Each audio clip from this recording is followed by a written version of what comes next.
দেশনেত্রী বেগম খালেদা জিয়ার জন্য সারা বাংলাদেশে যেভাবে দোয়ার অনুষ্ঠান হচ্ছে, চুয়াডাঙ্গা জেলাতে সর্বকালের সর্বশ্রেষ্ঠ মানুষের যে ঢল আজকে বেগম খালেদা জিয়ার জন্য ভালোবাসা এবং এই হাত উত্তোলন, এত হাত আমরা কোনোদিন একসাথে দেখিনি। আজকে যে দেশনেত্রীর জন্য যে মানুষ এত হাত উত্তোলন করেছে, আসলেই আমরা যে হাত উত্তোলন করে দোয়া করেছি আমাদের মা, আমাদের দেশনেত্রী, উনি যেন অতি দ্রুত সুস্থ হয়ে আবার আমাদের কাছে আসে এবং এই মানুষের জন্য আবার যেন খেদমত করতে পারে, এই আশা এবং প্রত্যাশা আমরা ব্যক্ত করেছি। আর আজকের অনুষ্ঠানটা ছিল সার্বজনীন, এটা কোনো রাজনৈতিক প্রোগ্রাম ছিল না।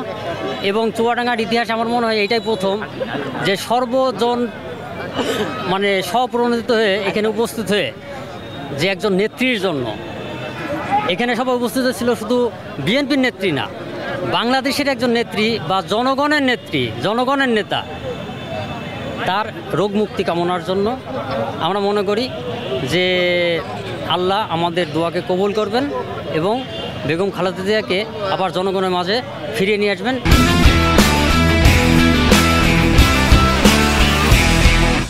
ম্যাডাম খালেদা জিয়ার জন্যে, ওনার রোগ মুক্তির জন্যে, আমরা ওনার সুস্থতার জন্যে চুয়াডাঙ্গা জেলাবাসীর পক্ষ থেকে চুয়াডাঙ্গা জেলার 27টা নন পলিটিক্যাল অর্গানাইজেশন, যেখানে সমস্ত সেক্টরের লোক ছিল, ওনাদেরকে সহ চুয়াডাঙ্গা জেলা বিএনপি সহ টোটাল চুয়াডাঙ্গা জেলাবাসী আমরা একসাথে ম্যাডামের জন্য সুস্থতার জন্য দোয়া করেছি।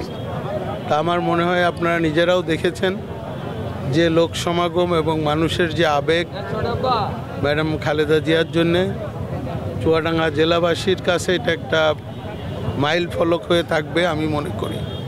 আমরা ওনার জন্যে বিভিন্ন মাদ্রাসায় সদকা করেছি। আমরা জেলাবাসীর পক্ষ থেকে আমাদের ব্যক্তিগত, আমাদের পারিবারিক যে মাদ্রাসা পাঁচকমলাপুরে, ওখানেও আমরা সদকা করেছি এবং আসরের পরে আমরা দোয়ার আয়োজন রেখেছিলাম।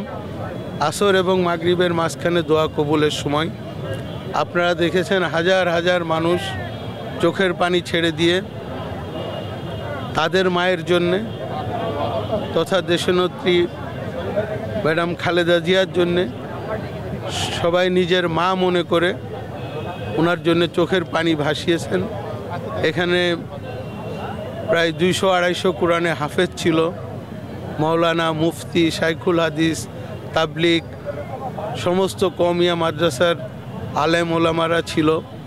তা আমি মনে করি চুয়াডাঙ্গার জমিনে এত সুন্দর করে এত সুশৃঙ্খল দোয়া এবং মানুষের যে আবেগ আপনারা নিজেরাই দেখেছেন। আমি মনে করি যে আমি নিজে অনেক শান্তি পাচ্ছি ব্যক্তিগতভাবে যে এমন একটা অনুষ্ঠানে আমি নিজে উপস্থিত।